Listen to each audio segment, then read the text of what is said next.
আজ দুঃখের সাথে বলতে হয় 5ই আগস্ট হাজার জনতা রক্ত দিয়েছিল মজলুমের অধিকার আদায় করার জন্য। আমরা দেখতে পাচ্ছি চেয়ার বদল হয়েছে, কিন্তু মানবতা অধিকার খুঁজে পাই নাই।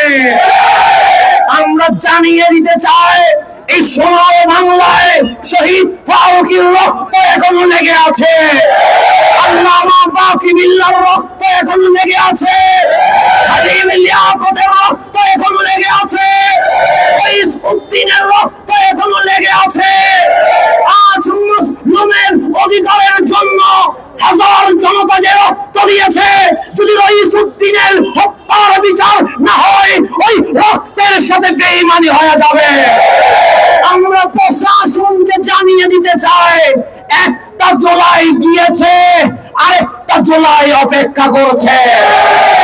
ইসউদ্দিনের হত্যার বিচার যদি দেরি করা হয়, বিপ্লব যেন মহাবিপ্লব আকার ধারণ না করে। আমরা জানিয়ে দিতে চাই প্রশাসনকে, 26 তারিখ আমরা লক্ষ জনতার সমাবেশ করেছিলাম, এখানে কোনো দুর্ঘটনা ঘটে নাই।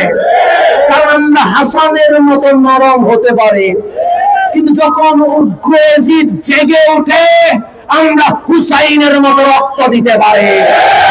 তাই আমরা প্রশাসনের কাছে অনুরোধ করব, আগামী 1-2 দিনের ভেতরে আসামিদেরকে গ্রেফতার করে সুন্নি জনতাদেরকে জানিয়ে দেওয়া হোক এই রাষ্ট্র এখনো মজলুমের কথা বলে।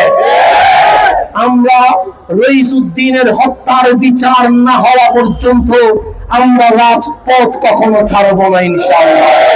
আসসালামু আলাইকুম ওয়া রাহমাতুল্লাহ।